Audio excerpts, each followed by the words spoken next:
क्या नहीं की है, उसका मर्डर हुआ, लेकिन मुझे नहीं पता। लेकिन अभी तक जो पुलिस कह रही है कि उसने सुसाइड किया। मुझे बहुत गुस्सा आया उसके सुसाइड करने पर। पता है क्यों?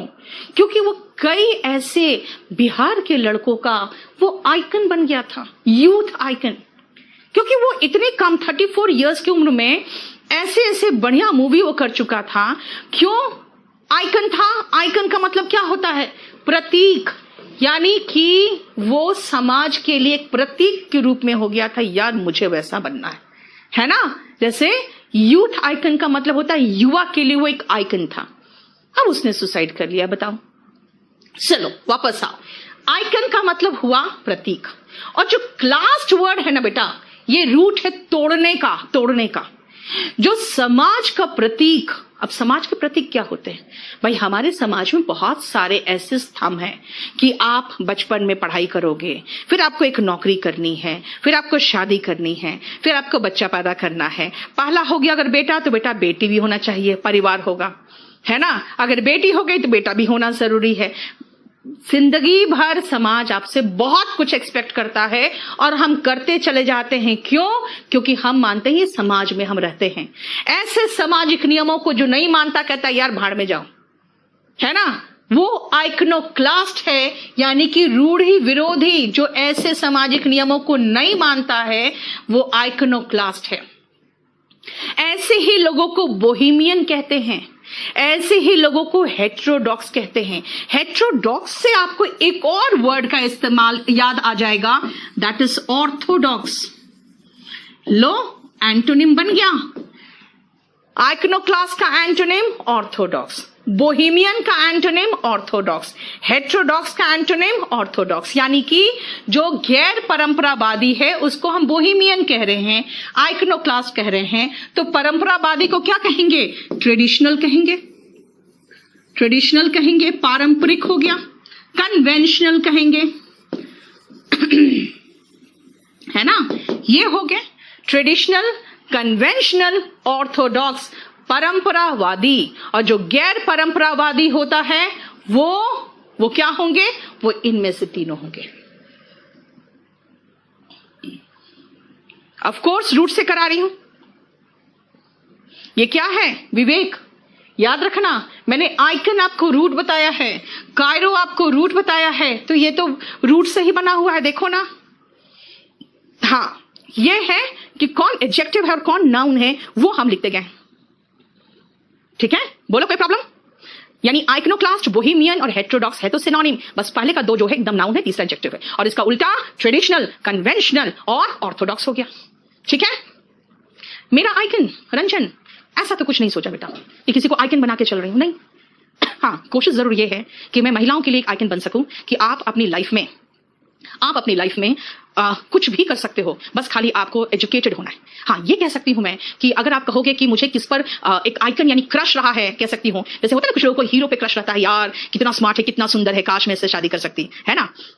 वो नहीं है, वो ऐसा कुछ नहीं रहा कभी किसी के प्रति। हाँ, ये जरूर है कि मैंने बहुत पहले भी कई बार कहा है, आज भी कहती हूँ कि अगर सुभाष चंद्र बोस होते जिंदा तो शायद मैंने उनको प्रपोज कर दिया होता। अलग पर्सनालिटी। कहना है कि जो चीज आपका है, अगर आपसे, है ना, तो इसलिए मैं कह सकती हूं कि अगर आप कह रहे हो आपका आइकन कौन है, तो मैं कह सकती हूं कि एक तरह का क्रश था मुझे, और मैंने कई बार कहा था कि मुझे हमेशा एक सुभाष चंद्र बोस में ये महसूस होता है कि अगर मैं उस समय जिंदा रहती तो शायद मैंने उनको प्रपोज कर दिया होता। तो ये कह सकती हूं कि हाँ, ये क्रश है। अदरवाइज हीरो यार देखने में सुंदर है, ठीक है, चॉकलेटी है, कोई बहुत रोमांटिक मूवी है, तो उसको हम पिक्चर को देखने के बाद महसूस करते यार कितना सुंदर था, कितना अच्छा लग रहा था, वो अलग चीज है, वो तो सिर्फ उसका एक लुक्स है। अदरवाइज यार बताओ क्या किसको देख के मोटिवेटेड हो गए? अकेले 20 गुंडों को से लड़ने वाला सलमान खान खुद ही अपने साथ बाउंसर्स लेके घूमता है ना? वो थोड़ी है कि उसको नेचुरल लाइफ में भी वही। देखो ये लोग एक्टर्स हैं, हमारे जो हीरोज है ना, देखा आज आपने देखा मोदी जी जहां पहुंचे हैं वहां पे जवानों का जोश देखा है ना? कहां है? बहुत ऊंचाई पे है, और वहां पे उन लोग का जोश देखो। हीरो वो है यार, हीरो सेल्फ मेड हो। हाँ, धोनी बहुत अच्छा है, बहुत यूथ का, पूरी दुनिया में नॉर्थ पोल है। यहां पे आप जैसा पर्सनालिटी बनाओगे आप उसी चीज को अट्रैक्ट करोगे। एक बार मुझे किसी ने कहा, मैडम आप पर इतनी सारी परेशानी है, जरा दिखवाइए कहीं यहाँ पर शनि ग्रह तो नहीं है। मैंने कहा यार एक शनि ऐसा नहीं कर सकता, कम से कम 1 दर्जन शनि जरूर होंगे, वो सारे मिलकर इतनी परेशानी तो 1 दर्जन शनि दे सकते हैं। तो मजाक उड़ा दिया यार। लाइफ में ठीक है, भगवान ने बहुत दिया तो बहुत परेशानी भी दिया, अगर वो सर आंखों पर तो ये किस पर थोपूं मैं? ठीक है। और इसीलिए कई बार लोग कहते हैं ना, हाय राम मेरे साथ ऐसा क्यों हुआ, या तुम्हारे साथ हुआ तो कह रहे मेरे साथ ऐसा क्यों हुआ, तो क्या चाह रहे हो किसी और के साथ भी ऐसा हो। इसीलिए कभी भी ना डोंट क्वेश्चन द नेचर, आप नेचर को क्वेश्चन नहीं कर सकते हो। इसीलिए आप हमेशा मोटिवेटेड रहो। लाइफ है, परेशानी आएगी, और परेशानी ऐसी ऐसी जबरदस्त परेशानी आती है ना मेरे लाइफ में कि पुरानी परेशानियां मुझे छोटी लगने लगती है। यानी एक से एक जो कहते हैं ना गुगली एंड बाउंसर भगवान फेंक रहे हैं मेरे तरफ। लेकिन अब मैं बिल्कुल स्टेबल हो गई, यार जो करना है कर लो, मैं नहीं मरने वाली। कभी मेरी कुंडली को जानते हो किसी ने, मैं तो काम में लगी रहती हूँ, कभी मेरी माँ टेंशन में, मेरी बहन टेंशन में, सब टेंशन में रहती है, ठीक है। तो मेरी माँ ने किसी को कुंडली दिखाया तो उसने लिखा था, उन्होंने कहा कुंडली देख के कि इनकी उम्र 100 साल है, आगे प्रभु की इच्छा। मैंने कहा भगवान ने इतनी समस्याएं दी, देखा कि ये मर ही नहीं रही है, तो उम्र 100 साल है, आगे प्रभु की इच्छा। क्योंकि भाई मैं नहीं करने वाली, सुसाइड क्यों करूं, इतना सुंदर मुझे एजुकेशन मिला है, मैं ठीक हूं, मैं स्वस्थ। और मैंने क्या कहा, अपनी बेटियों को जरूर पढ़ाइए। क्यों कहा जानते हो, क्योंकि यही दहेज है जो वो लेके जाएगी और जो उसके साथ रहेगी। अदरवाइज आप जितने पैसे जोड़ रहे हो अपनी बेटी के लिए, वो सारा एंजॉय उनका ससुराल करेगा।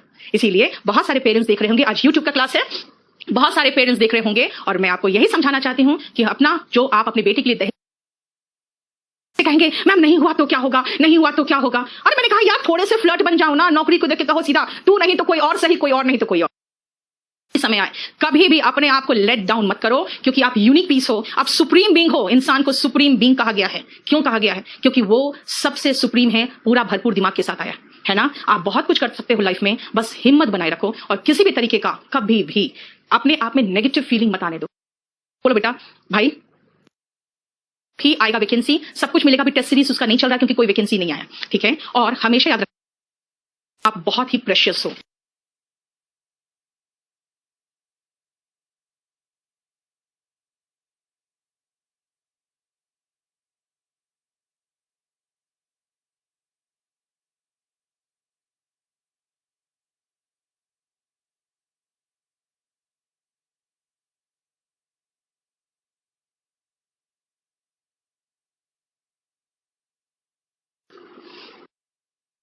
हर मैंने उसका होमवर्क किया है, तो आ जाइए देखिए डिटेक्टिंग एरर। आप लोग केडी लाइव ऐप को जरूर डाउनलोड कर लो, वही लिखा डजंट मैटर, क्या के हैं पैसिव वॉइस नरेशन, ठीक है। हम लोगों ने देखो तो यहां तक 20 नंबर पेज तक कर दिया था, है ना। उज्जवल आज लास्ट डेमो है बेटा, आज यूट्यूब में करिए, क्योंकि बच्चों को कुछ और एक्स्ट्रा मिल जाए तो कोई अच्छी बात होगी। और उसके बाद फिर हमारा रात का 10 बजे का जो यूट्यूब का क्लास है वो चालू हो जाएगा, ठीक है ना। क्योंकि देखिए मैं कोशिश मेरी यही है कि जितना हो सके मैं आपको फ्री में प्रोवाइड करूं, जितना हो सके। तभी डेमो मैंने यूट्यूब में चलवा दिया कि अब उनका कहना था, केडी लाइव वालों का यही कहना था कि मैम सारा एडमिशन है, डेमो कुछ नहीं है, बेसिक कंसेप्ट बच्चों को समझ में आ जाए। चलो मैं इतना बता दूं खाली कि कैसे पढ़ा जाता है वो भी समझ में आ जाए, तो एटलीस्ट कम से कम उसका भला हो जाएगा। तो आप थोड़ा सा 3 दिन तो कम से कम स्पेयर करो, तब उन लोग रेडी हुए हैं। वरना उन लोग को थोड़ा इश्यू रहता है कि बच्चे जो एडमिशन ले लिए हैं वो कंफ्यूज होते हैं, हम केडी लाइव में देखे, इधर देखे, कहां देखे। आप उनके बाद फोन आने लगता है कि हमने एडमिशन ले लिया, फ्री में पढ़ा रहे हैं। तो बहुत सारे Rohit did not came to the office, Rohit office नहीं आया because he got held up due to the heavy rains, क्योंकि भारी बारिश में वो फंस गया, है ना, भारी बारिश में वो फंस गया। लेकिन इसमें देखो डिड नॉट के बाद वर्ब का सेकंड फॉर्म आया है, डिड नॉट के बाद हमने जो आपको स्ट्रक्चर दिया था उसमें वर्ब का फर्स्ट फॉर्म था, है ना। क्लियर। अभिषेक विश्वास करो बेटा, आप एक चीज जान लो, आप लोग कहते हैं मैम 4 महीने में हो जाएगा, 4 महीने में हो जाएगा, नहीं होगा तो 5 महीने में होगा।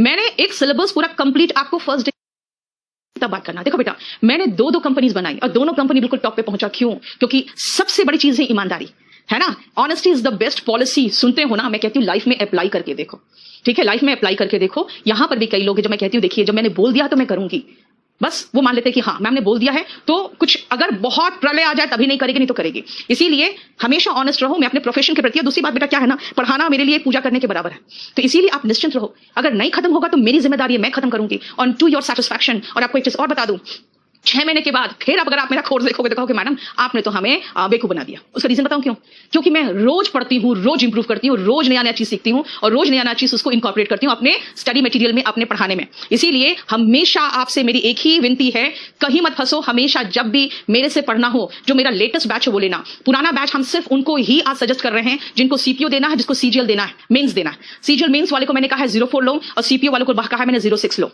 जो हमारा 3499 वाला बैच है उसको। वरना मैं कभी सजेस्ट नहीं करूंगी आप पुराने बैच टाइम की मारूंगी, इतना निश्चिंत रहो। आ जाओ। Why she was angry हम अभी पढ़ चुके हैं। she के साथ was भाई और कोई वर्ब तो है नहीं, तो इसी को उठा के आगे बिठाना पड़ेगा। क्यों? क्वेश्चन मार्क है तो हेल्पिंग वर्ब उठ के आगे जाएगा। और अगर बी वाला फॉर्म हो तो देखो बी वाले फॉर्म में हमारे पास और कोई वर्ब है नहीं, तो क्या करूं मैं? तो इसी को उठा के आगे बिठा दूं, है ना। तो व्हाई वाज शी एंग्री होगा, क्योंकि क्वेश्चन पूछ रहे हो तो आपको क्वेश्चन फॉर्म होगा। लेकिन जब क्वेश्चन नहीं पूछ रहे हो तो क्वेश्चन फॉर्म थोड़ी होगा। वाज शी वीपिंग नहीं होगा, शी वाज वीपिंग होगा। Madhuri did not reply when I asked her why she was weeping. Madhuri ने हमें जवाब नहीं दिया जब मैंने पूछा कि तुम क्यों रो रहे हो। Why they didn't turn up for the workshop, question नहीं है, क्वेश्चन है लेकिन क्वेश्चन का स्ट्रक्चर नहीं है, ये गलत है। Why they didn't नहीं होगा, why didn't they होगा। मैंने कहा था आपको स्ट्रक्चर पे बेस्ड क्वेश्चंस मैक्सिमम आते हैं, इसीलिए स्ट्रक्चर पे बेस्ड हम आपको क्वेश्चंस वाले दिखा रहे हैं और ये सारे प्रीवियस क्वेश्चन पेपर्स के हैं, वो आप देख सकते हो।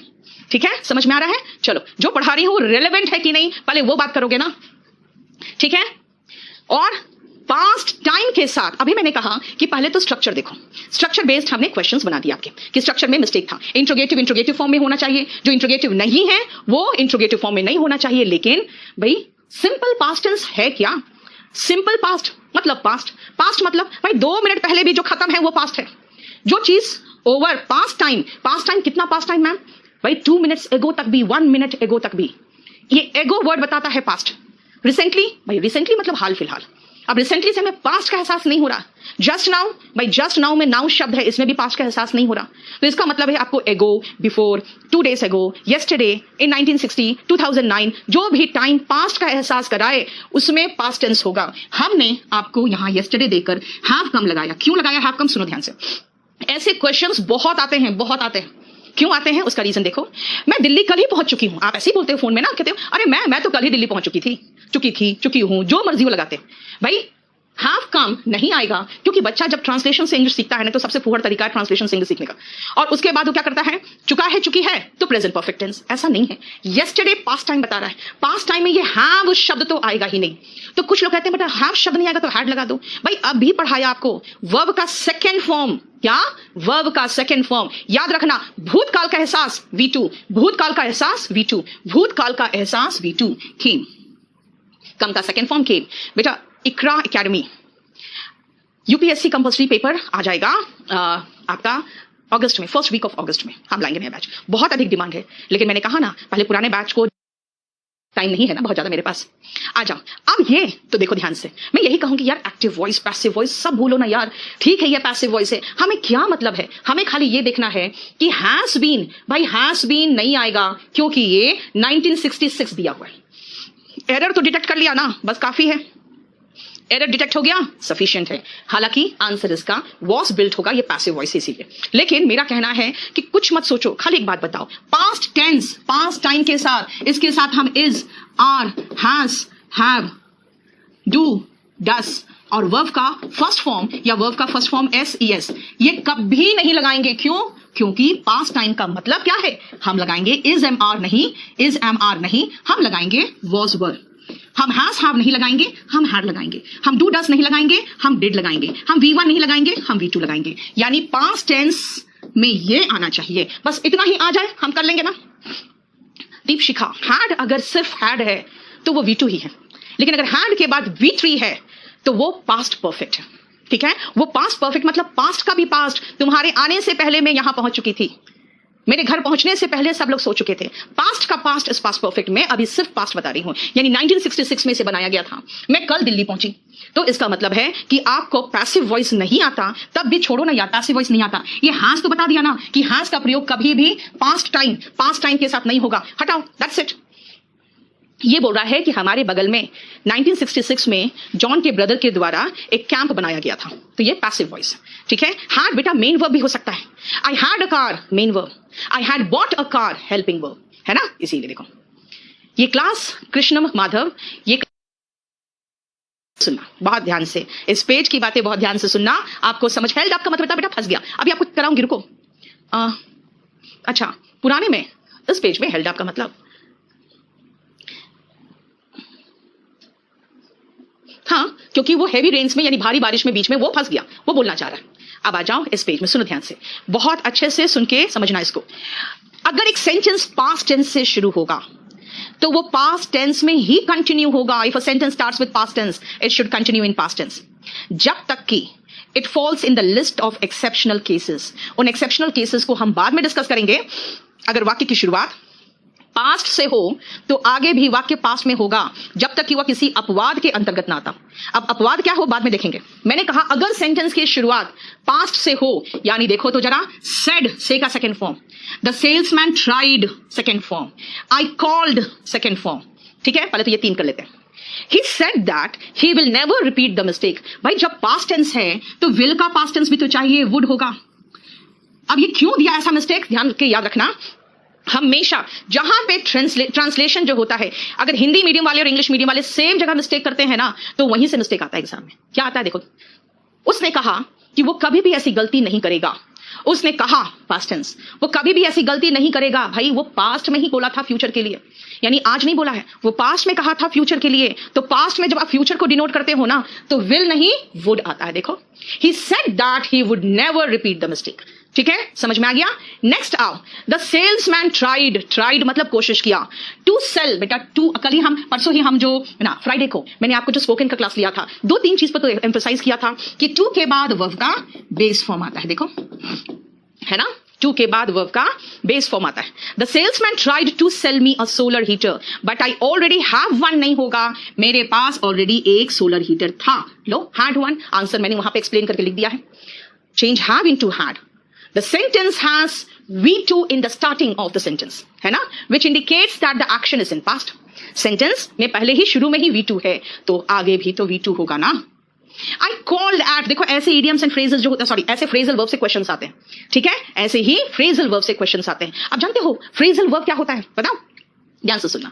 फ्रेजल वर्ब में सबसे बड़ी दिक्कत क्या है बेटा, आप लोग हमेशा कहते हैं मैम फ्रेजल वर्ब कैसे करें, हर चीज में लॉजिक ढूंढते हो। हर चीज में लॉजिक नहीं हो सकता, खासकर जो चीजें बहुत उटपटांग चीजों का मिश्रण हो, है ना। कई बार देखते हो कुछ आप में से ही ऐसे पेयर बना लेते हो, कोई लड़का एकदम अपने से विपरीत टाइप की लड़की के साथ शादी कर लेता है या लव अफेयर हो जाता है, तो उसके पीछे कोई लॉजिक ही समझ में नहीं आता कि है क्या, क्यों है। वही सेम चीज फ्रेजल वर्ब का भी हाल है। अगर ये वर्ब और ये प्रपोजिशन दोनों ने इकट्ठा एक जोड़ा बना लिया, उसके बाद वो कंफ्यूज खुद हो जाता है कि ना इसका अस्तित्व रहता है और ना ही प्रपोजिशन का अस्तित्व रहता है। जैसे अगर आप अपने से ही बिल्कुल अलग डिफरेंट टाइप के लड़की से शादी कर लो या लड़के से शादी कर लो, तो अपना भी अस्तित्व खो देते हो और उसका भी अपना नहीं पाते हो। तो वैसे ही है कि कॉल्ड का मतलब बुलाना है, एट प्रपोजिशन पढ़ोगे तो एट हम पर्टिकुलर स्थान के लिए इस्तेमाल करते हैं, लेकिन अगर आप कॉल एट की बात करोगे तो इसका मतलब होता है to visit some place. Call on का मतलब होता है टू विजिट सम पर्सन। अब ये क्या है, ऑन का मतलब तो किसी चीज के ऊपर होता है और कॉल मतलब बुलाना। तो मैंने क्या कहा, ये बेमेल शादी है, इसीलिए ये बेचारा ना ये रहता है और ना ये बन पाता है, और ये भी ना ये रहता है और ना ये बन पाता है। इसीलिए आप लोग ध्यान रखना कि हम लोग इडियम्स एंड फ्रेजेस हम लोग को बहुत अच्छे से याद करना पड़ता है। ठीक, सॉरी, ठीक है। अब आ जाओ नेक्स्ट, देखो मैंने क्या कहा, I called at his house yesterday। ठीक है, called and have given, भाई have given क्यों लगाए, पास्ट की बात है तो आगे पास्ट चलेगा, and gave। अब देखो 3 तक तो समझ में आ गया जो मैंने आपको लॉजिक समझाया, है ना, 3 तक तो समझ में आ गया जो मैंने आपको लॉजिक समझाया। लेकिन कई बार ऐसा होता है कि आप जब किसी और रास्ते निकलते हो तो पता चलता है यार मैं तो गलत रास्ता भटक गया, कुछ और रास्ता था। देखो ध्यान से, यहां पे ये शुरू में तो रास्ता सही लिया, आगे जाके रास्ता भटका है ना, और यहां पर शुरू में ही रास्ता भटक गया, हालांकि आगे जाके पता चला यार ये रास्ता था, हमने गलत लिया था। क्यों, देखो ध्यान से, when he arrived and when he left, इसका मतलब ये वर्ब का सेकंड फॉर्म है। arrived and left बता रहा है, भाई ये तो पास्ट टेंस है, इसका मतलब वापस आके हम इसको सही करेंगे ना। शेक का सेकंड फॉर्म शुक। वर्ब के फॉर्म्स याद होने चाहिए बेटा, मैंने आपको बहुत पहले कह दिया है, वर्ब के फॉर्म्स याद होंगे तभी हो पाएगा। he shook his hand when he arrived, I shook his hand, यानी उससे मैंने हाथ मिलाया। देखो, बोलो कोई प्रॉब्लम यहां तक, ठीक है, क्लियर हो गया। अब आ जाओ नेक्स्ट, ये इस पेज पे और क्वेश्चंस लेके आई हूं मैं। हाँ बेटा सारे देखो, एक चीज है, आपको देखोगे जैसे पहले पिछला पीडीएफ जो होगा वो अराउंड का होगा, आज ये पढ़ाने के बाद कल या परसों जब आपका क्लास चलेगा तो ये पीडीएफ अराउंड 30 पेजेस का हो जाएगा। तो प्रॉब्लम यही है ना बेटा कि आपका क्लासेस जैसे जैसे बढ़ता जाएगा, मैं वैसे वैसे देते जा रही हूं आपको, ठीक है। इसीलिए आप समझो कि मैं पूरा कंप्लीट मेहनत करके अपडेट करके आ रही हूं, और ये सारा मेरा जो इमीडिएट, और उसके बाद कल फिर 3 बैचेस है जो बिल्कुल डिफरेंट बैचेस है, एकदम डिफरेंट बैच, 6, 7, 8, 9। हाँ बताइए, है 3:30 से 5, ठीक है। ये आपका टारगेट बैच है जो मंडे वेंसडे फ्राइडे चलेगा, और आप खरीद लो क्योंकि रूप में होता है। आगे के क्वेश्चंस मत पूछो अभी, नहीं तो प्रॉब्लम हो जाएगा। आ जाओ 5 नंबर सेंटेंस में। और सबसे पहले एक चीज है, आप लोग लाइक और शेयर कर दो और सब्सक्राइब कर लो चैनल को, क्योंकि मैंने आपको एक ही चीज कहा है कि जब भी किसी गुरु से पढ़ते हो, किसी भी गुरु से, एक तो सबसे पहले कभी किसी गुरु से चोरी से मत पढ़ो, ईमानदारी से आप उनसे मांग लो। और मेरे बच्चे बोल देते हैं कि मैम आपका नोट्स ले लें, मेरा फ्रेंड है उससे ले ले, मैंने कहा ले लो, कोई इश्यू नहीं है, लेकिन कम से कम आप जब पढ़ते हो ईमानदारी से पढ़ो। और भारत में एक परंपरा है गुरु दक्षिणा की, और वो बहुत जरूरी है, इस जरूर कर लो कि एटलीस्ट मेरा टेक्नोलॉजिकल मैं कह सकती हूँ पूरा प्रोसेस होता है बेटा, इसीलिए अकेले ज्यादा वीडियो वॉच हो सके, ये जरूरी है, क्योंकि ये मैंने आपको अपनी गुरु दक्षिणा के रूप में मांगा। टीचर मेंस 2018 का पेपर है, रिकॉल्ड यानी पास्ट टेंस, उन्होंने याद किया, उसने याद किया, याद आया उसे कि मीटिंग पीपल हैव बीन। अगर मान लो ये प्रेजेंट टेंस होता ना बेटा, तब भी पीपल के अकॉर्डिंग नहीं, मीटिंग के अकॉर्डिंग चलता, क्योंकि लोगों से मिलना यहां पर है बात। लेकिन मीटिंग पीपल, अब हैव का हैज भी नहीं करूंगी, रिकॉल्ड है, पास्ट है, तो मैं इसको हैड कर दूंगी। शुरू में लिखवा दिया था, पास्ट में हैज कभी नहीं आता, है ना, पास्ट में हैज कभी नहीं आता। उसने कहा कि प्रसाद ने याद किया कि लोगों से मिलना उसके जिंदगी का एक भाग था जिस समय वो स्टूडेंट एक्टिविस्ट थे। देखते हो आजकल के जो नेता है, मोस्ट ऑफ द लीडर्स, जैसे आप जेटली वगैरह सबकी बात अगर करोगे तो ये सब दिल्ली यूनिवर्सिटी में छात्र नेता रहे हुए थे, है ना। और उन लोगों का दिनचर्या क्या होता था, लोगों से मिलना। तो एक नेतागण के लिए लोगों से मिलना जिंदगी का एक भाग होता है। तो मान लो अगर जो नेता आज बड़े पद पे बैठे हुए हैं, तो वो क्या कहेंगे कि भाई मुझे याद है मैं 20 साल की उम्र में भी लोगों से मिला करता था, यानी उसने रिकॉल किया, याद किया कि लोगों से मिलना उसका जिंदगी का एक भाग हुआ करता था, हैड है। देखो सारा प्रीवियस ईयर का क्वेश्चन है। फिर मैंने क्या कहा, कई बार आपको लगेगा कि सही है और आगे जाके फिर आपको समझ में आएगा यार गलत है, इधर ही गलत है। क्यों? विल का पास्ट टेंस वुड है। किसी ने भी मुझे इन्फॉर्म नहीं किया कि तुम एब्सेंट थे, किसी ने भी मुझे नहीं बताया कि तुम एब्सेंट होगे मतलब पास्ट की बात है। विल का पास्ट टेंस वुड, तो यहां से घूम के मैं आई कि नो वन के साथ इन्फॉर्म्ड होना चाहिए था। हालांकि नो वन के साथ, ऐसे भी आप कहोगे नो वन के साथ अगर प्रेजेंट भी होता तो इन्फॉर्म्स होता, है ना। क्लियर? बता कोई प्रॉब्लम? ठीक है। कई बार ऐसा होता है कि आप जब ऑफिस पहुंचते हो और देखते हो यार जो काम से मैं आया था, जिस काम को करने आया था, वही स्टाफ एब्सेंट है। तो वो कहेगा सर मैंने तो कहा था मैं छुट्टी पे रहूंगा। तो मैं क्या बोलूंगी, किसी ने मुझे नहीं बताया कि तुम आज एब्सेंट रहोगे, है ना। तो किसी ने भी मुझे नहीं बताया। बेटा ज्ञान गुर्जर, आपको हैंड नोट्स बनाना, हैंड नोट्स बनाओ, ठीक है।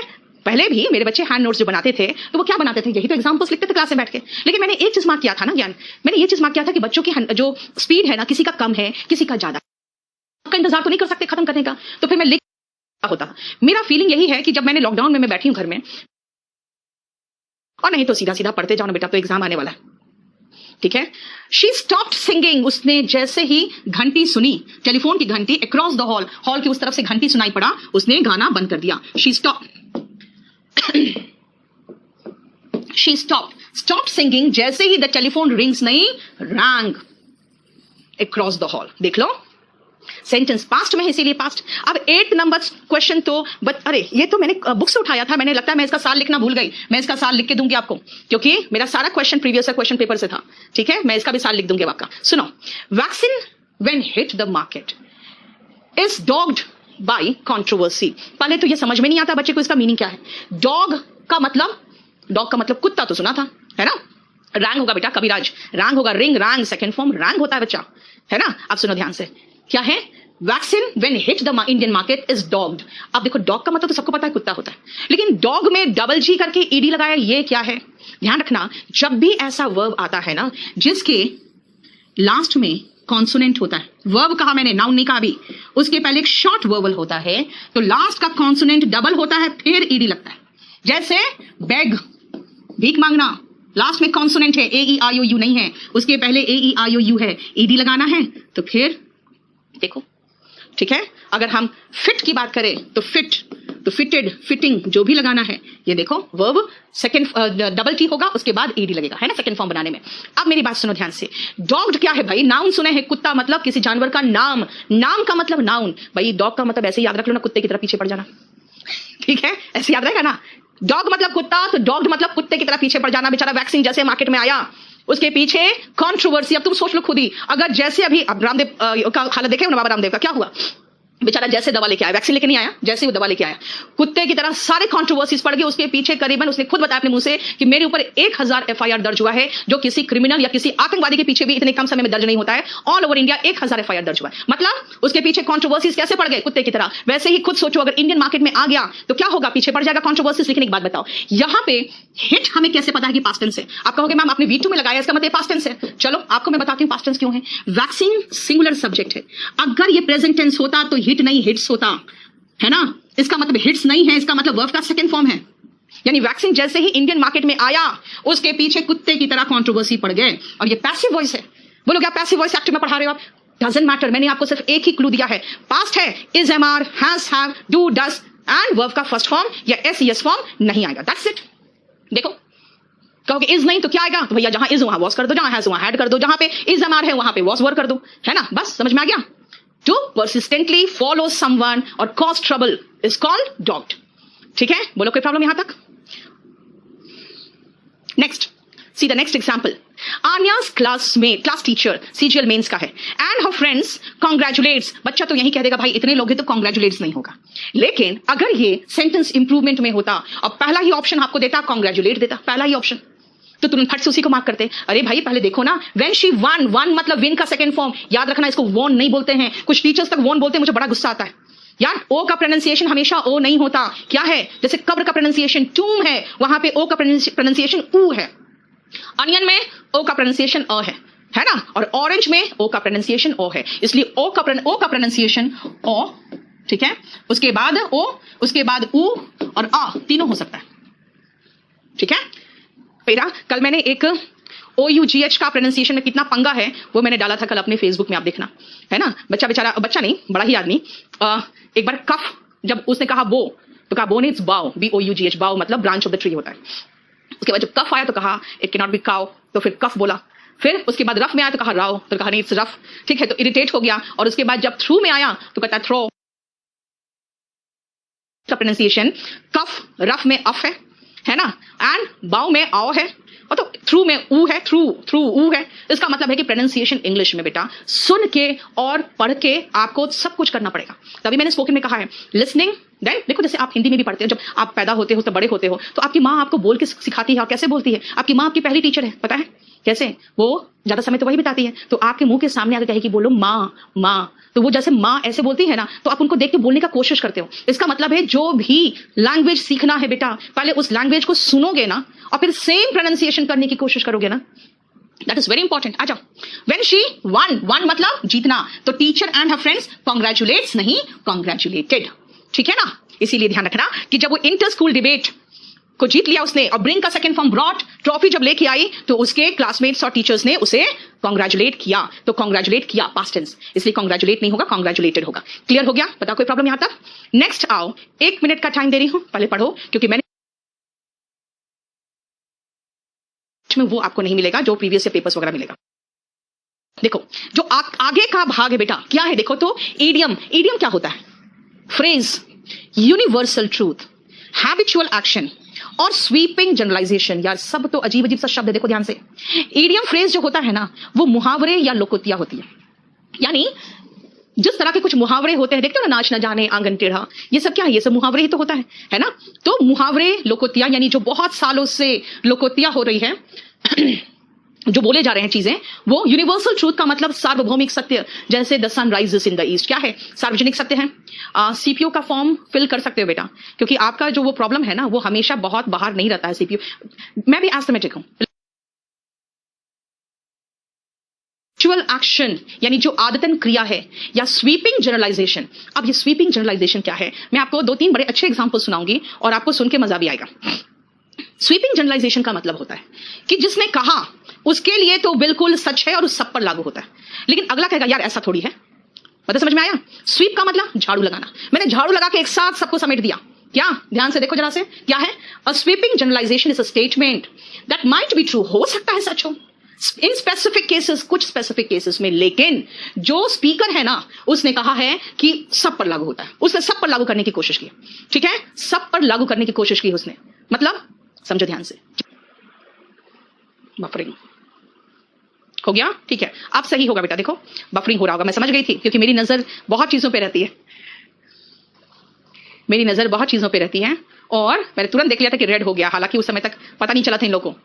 ठीक है, अब सही हो गया। आ जाओ, सुनो ध्यान से। सीरियस कंप्लीटली कवर्ड, उसका टेंशन मत लो। जैसे जितने भी फेमिनिस्ट है, यानी कि महिलावादी जो होते हैं ना, यानी कि जो नारी सशक्तिकरण की बात करती हैं, एक स्टेटमेंट हमेशा वो देगी कि women are equal to men, women are equal to men, और उसके बाद जब फ्रस्ट्रेटेड होकर कहेगी ऑल मेन आर बास्टर्ड्स।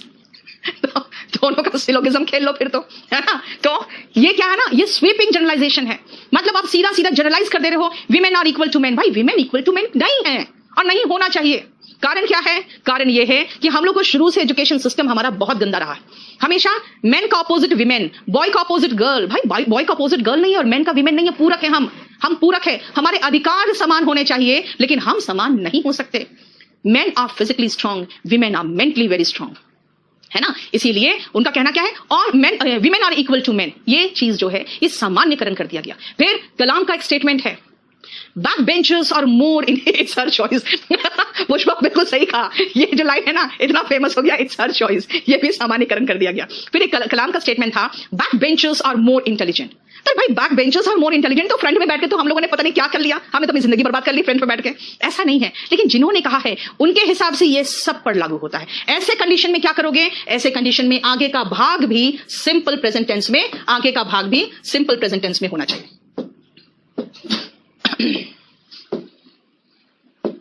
आगे का भाग भी सिंपल प्रेजेंट टेंस में होना चाहिए। ठीक है, और स्वीपिंग जनरलाइजेशन क्या है वो मैंने यहां पे एक्सप्लेन कर दिया। क्लियर? आ जाओ, नेक्स्ट आओ। क्वेश्चन देखो, सीपीओ 2011 और सीजीएल मेंस का बेटा 2012 का था, लेकिन वो जानते हो ये नरेशन का क्वेश्चन था, लेकिन बेटा नरेशन का क्वेश्चन अभी मैं कैसे उठाती? ठीक है, इसलिए कर दिया। देखो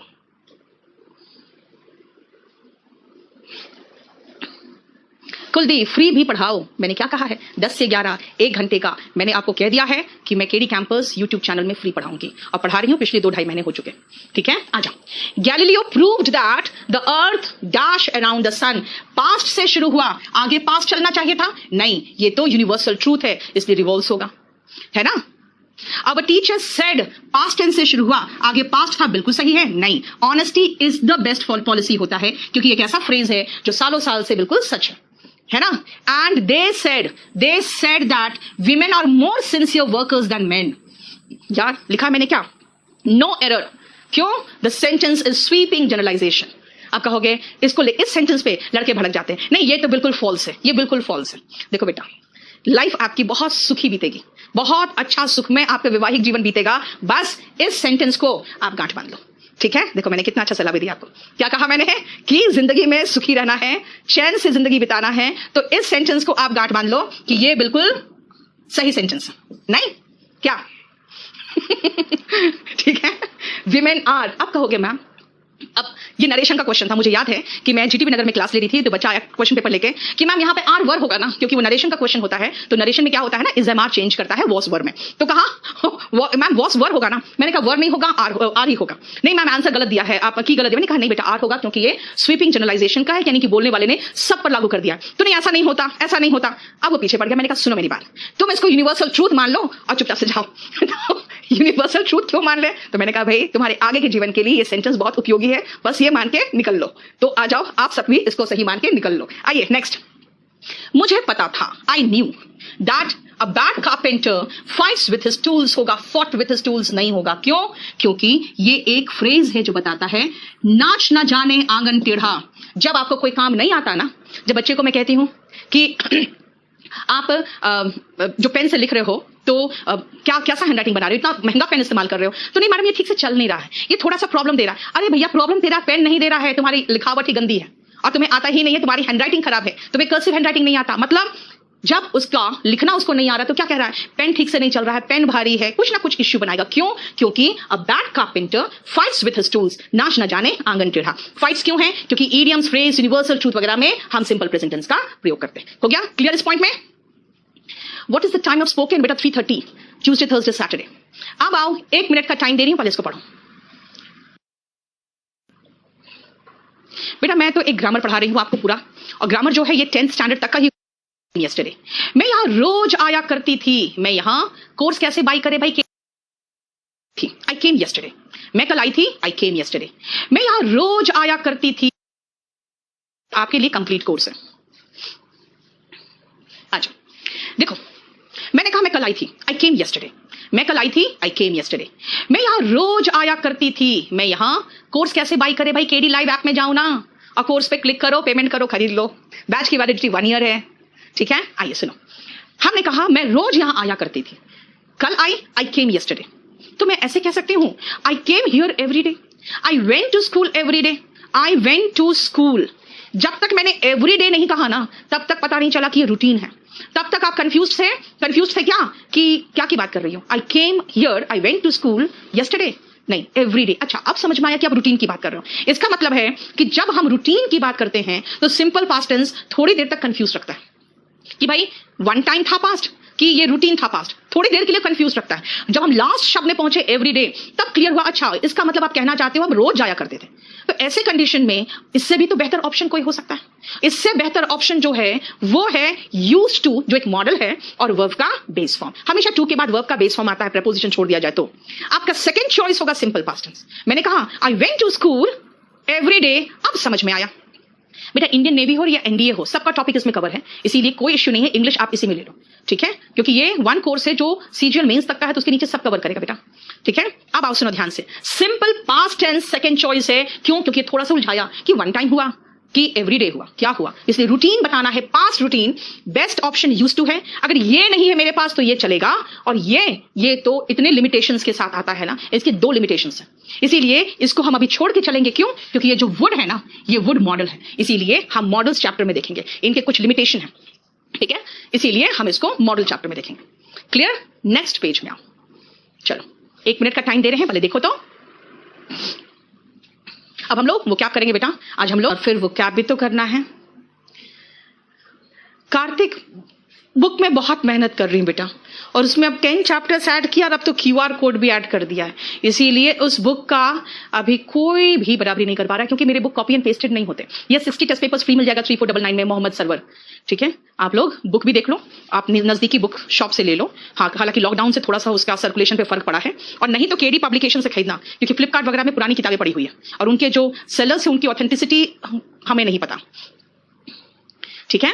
अब आओ, I dash to school daily. बेटा मैं यही तो कह रही हूँ ना, आप लोग कह रहे हो ना मैम फ्री। बेटा केडी कैंपस के यूट्यूब चैनल में जाकर देखो, शाम को मुझे लगता है 6:30 बजे से लेकर रात को, शाम को मुझे लगता है 6:30 बजे से लेकर रात, शुरुआत में मैंने सबको ऑफर किया, चैनल से ये शुरुआत किया, और जो मुझे रिस्पांस मिला है, तो अब मेरे से बहुत टीचर्स जुड़ना चाह रहे हैं, लेकिन अब मैं बहुत चुन रही हूं, क्योंकि देखो उस समय मेरा था कि एक कॉमन प्लेटफॉर्म बनाते हैं, वो मेरी जिम्मेदारी नहीं होती खाली वहां की क्वालिटी की, लेकिन अब केडी कैंपस का जो यूट्यूब चैनल है उसमें मेरी जिम्मेदारी है। अगर मुझे महसूस होता है नहीं कोई भी टीचर थोड़ा 19 रह गया है, आपको मैं फ्रैंकली बताऊं, वो टीचर बोलता रह जाता है, मैं उनका वीडियो हाइड कर देती हूँ, ठीक है। उनका वीडियो इसलिए हाइड कर देती हूं क्योंकि नहीं, मुझे पसंद नहीं आ रहा है, क्योंकि मैं क्वालिटी के मामले में इतनी चूजी हूं यार। इस एज में जब मैं इतना मेहनत कर रही हूं, तो मैं अपने से जो 10 साल छोटे लड़के आज पढ़ा रहे हैं, उनसे तो मैं उम्मीद करती हूं कि रात भर बैठ के काम करें। मैं जब काम कर रही हूं, मुझे कुछ नहीं हो रहा है, तो वो क्यों सो रहे हैं? मेरा कहना है पढ़ाने के लिए, पढ़ाने का मतलब होता है आप एक कैंडल हो और आप रोशनी फैला रहे हो। उस कैंडल को रोशनी फैलाने के लिए खुद को जलाना पड़ता है, तो आप अगर टीचर हो तो खुद को जलाइए। का आपने देखा होगा आकृति राज क्या मेहनत कर रही है, वो अपना पीपीटी जो बना रही है, वो दिन भर बैठ के वो सिर्फ अपना काम करती रहती है कि कैसे मुझे अपने बच्चों को बेस्ट देना है। आपको पता है वो एमटीपी पर जो लेक्चर लेके आई थी, वो पूरा कंप्लीट एमटीपी का लॉ पढ़ के आई थी, ठीक है। तो मेहनत करना पड़ता है, उसके बाद अब डिलीवर करते हो। हिस्ट्री वाले टीचर आपने देखा होगा कितने आसान भाषा में, आपके शब्दों में उन्होंने हिस्ट्री पढ़ाया। अब मैथ्स की, क्योंकि मैं एक चीज जानती हूं, मेरा भी तो एकदम घमंड से मैं भी चूर रहती हूं, चलो कहीं भी पढ़ा रहा लिख रहा है, एक्स केडी पे, केडी में ये जो औरत खड़ी है ना सामने, बहुत जालिम औरत है। क्वालिटी के मामले में मैं किसी को नहीं छोड़ती हूँ। कई स्टूडेंट्स कहते हैं मैम पढ़ाने का मौका दीजिए, आपको करवाऊंगी, ठीक है। आ जाओ। I go to school daily, wrong, बिल्कुल नहीं है, क्योंकि गो भी चलेगा, लेकिन उनके पास ऑप्शन ही नहीं है गो का। अरे ये भी तो सही है, ये भी सही है, लेकिन ये ज्यादा सही है। क्यों? क्योंकि इससे हमें एहसास हो रहा है सिर्फ पास्ट रूटीन का, सिर्फ पास्ट रूटीन का एहसास हो रहा है ना। और इससे तो आपको पास्ट रूटीन का भी एहसास हो रहा है और पास्ट एक्शन का भी एहसास हो रहा है, पास्ट रूटीन का और पास्ट एक्शन दोनों का एहसास हो रहा है। तो ये थोड़ा कंफ्यूज कर रहा है। मैंने कहा था फर्स्ट चॉइस आपका क्या होगा? First choice used to plus verb का बेस फॉर्म होगा। सेकंड में आओ, she dash a plate daily when she worked मतलब सेकंड फॉर्म, तो मुझे यहाँ पे यूज्ड टू ब्रेक चाहिए। अब यूज्ड टू ब्रेक तो है ही नहीं, चलो नहीं है तो कोई बात नहीं, ब्रोक लगा दिया। मैंने कहा पहला choice used to plus verb का बेस फॉर्म होगा, नहीं है तो V2 होगा। आ जाओ, SSC CISF ASI एग्जाम है 2010 का। I dash very thick hair, I used to have होगा। मेरे बहुत घने बाल हुआ करते थे। यूज टू प्लस वर्ब का बेस फॉर्म। आप कहोगे यूज नहीं हो सकता। अब ये हार्ड नहीं हो सकता, क्यों? क्योंकि टू के बाद वर्ब का बेस फॉर्म आएगा और ये यूज्ड जरूरी है। पास्ट रूटीन में सिर्फ यूज्ड ही आता है, इसमें से कोई फॉर्म नहीं आता। अब आप फोर्थ में, और उसके पहले मुझे बताओ इसमें कोई प्रॉब्लम? चलिए नेक्स्ट देखो। क्वेश्चन एग्जाम का है, हालांकि मुझे ईयर याद नहीं था और मुझे एग्जैक्टली तुरंत नहीं मिला कि कौन सा एग्जाम का है, इसलिए लिख नहीं पाई हूं, नहीं तो ये भी एग्जाम का क्वेश्चन था। She uses to study till 10 PM and then goes to bed. बेटा प्रेजेंट रूटीन है, और प्रेजेंट रूटीन में मैंने क्या कहा था आपको? Simple present tense. Simple present tense लगाइए ना, ये लंबा चौड़ा यूज का यूजेस क्यों कर रहे हैं भाई? यूज्ड टू सिर्फ पास्ट रूटीन बताता है। प्रेजेंट रूटीन के लिए हम सिंपल प्रेजेंट टेंस का प्रयोग सीख चुके हैं। शी है तो शी के साथ स्टडीज आता है। वर्ब क्या है? अगर वाई के पहले कॉन्सोनेंट है तो वाई आई में टर्न करता है, फिर ईएस आता है। देखो बेटा इसका तीनों क्लास देख लो, 3 दिन ऑल्टरनेट डे हुआ है, तीनों क्लास देख लो, आपको समझ में आ जाएगा। मैंने 27 पेज तक सिखा दिया बेटा आपको ये। अब मैं वो क्या करा दूं, नहीं तो हम लोग आज वो क्या में रह जाएंगे फिर, ठीक है? और ये आपको मिल जाएगा, उसका निश्चिंत रहो, आपको सब कुछ मिल जाएगा प्रॉपर।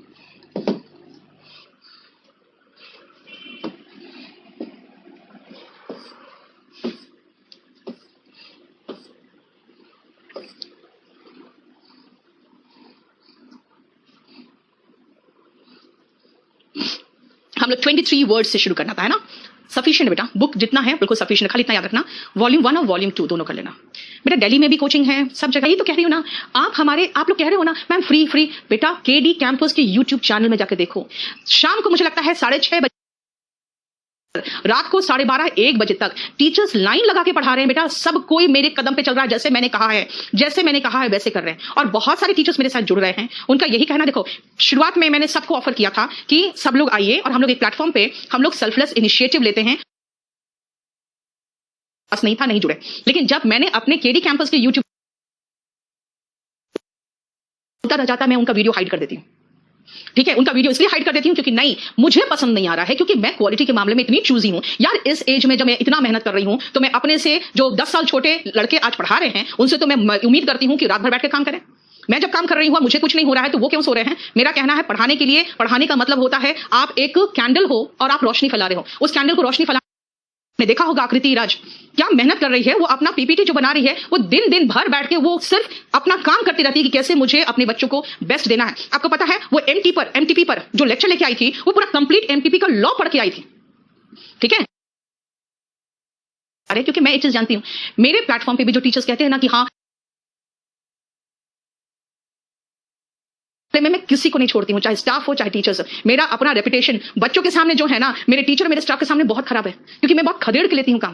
कारण क्या? जब मैं मेहनत कर रही हूं के हाथ में मैं अपने बच्चों को नहीं दे सकती। गो का अरे ये भी तो सही है, ये भी सही है, लेकिन ये ज्यादा सही है। क्यों? क्योंकि इससे हमें एहसास हो रहा है सिर्फ पास्ट रूटीन का, सिर्फ पास्ट रूटीन का एहसास हो रहा है ना? और इससे तो आपको पास्ट रूटीन का भी एहसास हो रहा है और पास्ट एक्शन का भी एहसास हो रहा है। पास्ट रूटीन का और पास्ट एक्शन दोनों का एहसास हो रहा है, तो ये थोड़ा कंफ्यूज कर रहा है। मैंने कहा था फर्स्ट चॉइस आपका क्या होगा? First choice use to plus verb का बेस फॉर्म होगा। सेकंड में आओ, she dash a plate daily when she worked मतलब सेकंड फॉर्म, तो मुझे यहाँ पे यूज टू ब्रेक चाहिए। अब यूज टू ब्रेक तो है ही नहीं, चलो नहीं है तो कोई बात नहीं, ब्रोक लगा दिया। मैंने कहा पहला choice use to plus verb का बेस फॉर्म होगा, नहीं है तो V2 होगा।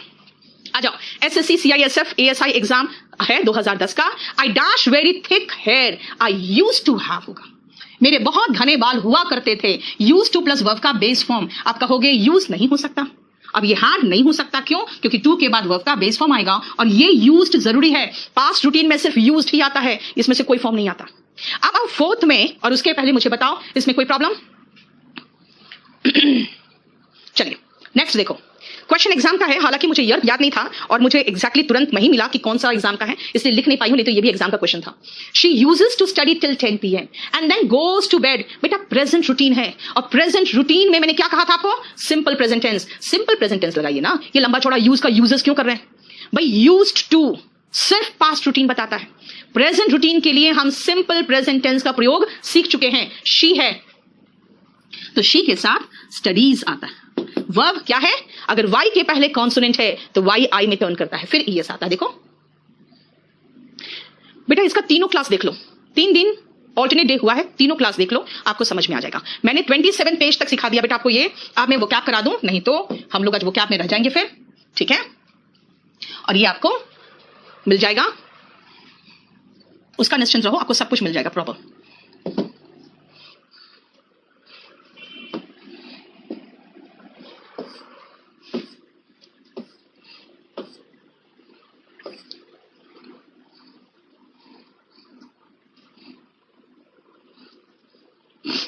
हम लोग 23 वर्ड्स से शुरू करना था, है ना। सफिशिएंट बेटा, बुक जितना है बिल्कुल सफिशिएंट, खाली इतना याद रखना वॉल्यूम 1 और वॉल्यूम 2 दोनों कर लेना। बेटा दिल्ली में भी कोचिंग है, सब जगह है, बहुत जगह पे है। अब सब जगह बंद पड़ा हुआ है ना, अभी पता ही आपको। और अभी तो जब खुलेगा तो और परेशानी होगी, क्योंकि सारे लैंडलॉर्ड्स के दिमाग में बहुत कुछ चलता है। कुछ लैंडलॉर्ड्स बहुत अच्छे हैं, कुछ है कि नहीं आपसे हम पूरा पैसा लेंगे। अब लॉकडाउन में जब चल ही नहीं रहा तो कहां से इस समय का रेंट देंगे। तो इसीलिए अभी तो बेटा आप लोग पढ़ रहे हो यूट्यूब में, और ऑनलाइन बेटर है यही पढ़ो, क्योंकि अभी हम कुछ नहीं बता सकते कि ऑफलाइन का कोचिंग का क्या होगा, क्योंकि अब सोशल डिस्टेंसिंग करके ऑफलाइन चलाना थोड़ा सा मुश्किल हो जाता है ना। आइए चलिए, क्यूजोटिक नेक्स्ट वर्ड में आओ। सब जगह मिलेगा दानिश, लेकिन ध्यान रखना पटना में बहुत पायरेसी है, इसीलिए पायरेटेड बुक मत ले लेना। अब वॉल्यूम 1 QR कोड के सिवा कुछ मत लेना। क्यूजोटिक सुनो, क्यूजोटिक बहुत मजेदार वर्ड है। और जानते हो इंग्लिश जो लैंग्वेज है ना, इतना बोरोड लैंग्वेज है कि मजेदार हो गया ये इंग्लिश लैंग्वेज, और एकदम रिच भी हो गया। एक डॉन क्विजोट करके एक लिटरेचर में एक पर्सनालिटी है, डॉन क्विजोट। जो डॉन क्विजोट है उसकी सीरीज है, नॉवेल्स की सीरीज है, उसमें जो मेन पात्र है वो डॉन क्विजोट है। डॉन क्विजोट क्या हुआ कि बहुत सारे उसने किताबें पढ़ी, बहुत शिवलरी की, यानी कि मतलब कह सकते हैं कि जो वीरता की कहानियां उसने पढ़ी, और इतनी कहानियां पढ़ी, इतनी वीरता की कहानियां पढ़ी उसने कि वो पागल हो गया। और जब वो पागल हो गया तो उसके बाद वो ऐसे ऐसे आइडियाज बनाता था, जिन आइडियाज उनको लगता था कि मैं दुनिया से पूरा गलत जितनी चीजें सब खत्म कर दूंगा, दुनिया को सारे मुक्त कर दूंगा, और मैं ऐसे करूंगा वैसे करूंगा। लेकिन वो सारे इतने हास्यास्पद कहानियां थी, क्योंकि वो ऐसे ऐसे आइडियाज बनाता था जो प्रैक्टिकल भी नहीं है, व्यवहारिक भी नहीं है, और हाईली फूलिश भी है, कंफ्यूज कर देने वाले हैं, है ना। इसीलिए क्यूजोटिक का मतलब होता है एक्सट्रीमली आइडियलिस्टिक यानी आदर्शवादी, और इम्प्रैक्टिकल यानी अव्यवहारिक। यानी अगर मैं कहूं कि यार योर आइडियाज आर क्यूजोटिक, है ना, तो आपको शर्म आ जानी चाहिए। क्यों? इसका मतलब यार तुम्हारे आइडियाज ऐसे हैं ना, बिल्कुल बहुत आदर्शवादी है, और उसका कुछ नहीं हो सकता। इसीलिए क्यूजोटिक आइडियाज कहा मैंने, क्यूजोटिक एडजेक्टिव है, किसी नाउन की विशेषता बताता है। यानी इसके सिनोनिम में हाईली फूलिश भी आ सकता है, इम्प्रैक्टिकल भी आ सकता है, आइडियलिस्टिक भी आ सकता है, या हो सकता है पूरा मिक्स करके देते, extremely idealistic and impractical and foolish. ठीक है, आपको तीनों मिला के देते, ठीक है। अब क्विजोटिक का उल्टा क्या होगा भाई? ये है इम्प्रैक्टिकल, तो उसका उल्टा तो प्रैक्टिकल होना चाहिए ना। इम्प्रैक्टिकल का उल्टा प्रैक्टिकल, इम्प्रैक्टिकल का उल्टा प्रैक्टिकल, तो प्रैक्टिकल का मतलब प्रैग्मेटिक है। देखो, प्रैक्टिकल प्रैग्मेटिक, प्रैग्मेटिक प्रैक्टिकल, यानी क्विजोटिक और प्रैग्मेटिक एक दूसरे का एंटोनिम है। क्लियर हो गया? अब सुनो नेक्स्ट वर्ड आओ, शिवलरी। अब शिवलरी आपको मैं बताती हूं, अगर आप इंग्लिश नॉवेल्स पढ़े हो, पुराने जमाने की कहानियां पढ़े हो, तो पुराने जमाने की कहानियों में ना दिखाता था बिल्कुल बहुत ऐसे नहीं, लड़कियां कहती है मेरे सपनों का शहजादा। देखते हो, कहते प्यार में भी व्यापार चलता है यार, सपनों में शहजादा ही तुम्हें दिखते हैं, कोई गरीब आदमी नहीं दिखता, है ना। तो सुनो, जो ये सपनों का शहजादा जहां से आया है उसकी बात मैं बताती हूं आपको। ये आया है ऐसे कहानियों से जहां पे कोई बहुत एकदम बहुत वीर पुरुष किसी घोड़े में आता है, और जब किसी लेडी को देखता है तो बिल्कुल अपना कैप, अपना हैट हटा के बिल्कुल बो डाउन करता है, और उसके बाद इस तरह से बिहेव करता है कि महिलाओं के प्रति बहुत सम्मानजनक बिहेवियर, लेकिन उसके बाप से पंगा भी ले सकता है ना। इसका मतलब बहुत ज्यादा वीर भी। ऐसे आदमी को याद रखो, ऐसे वीर को घोड़े में आता हुआ, बिल्कुल महिला के प्रति बहुत सम्मानजनक, है ना, उसके लिए दरवाजा खोलना या उसके लिए सर झुकाना, और बहुत वीर भी, उसको हम शिवलरस कहते हैं। यानी शिवलरी क्या है? Polite and kind behaviour by men which shows respect toward women, यानी स्त्रियों के प्रति पुरुषों का सम्मानजनक और नर्म आचरण, ये शिवलरी है। लेकिन इसके साथ साथ आपको कई बार गैलेंट और वेलियंट के साथ भी इसको जोड़ दे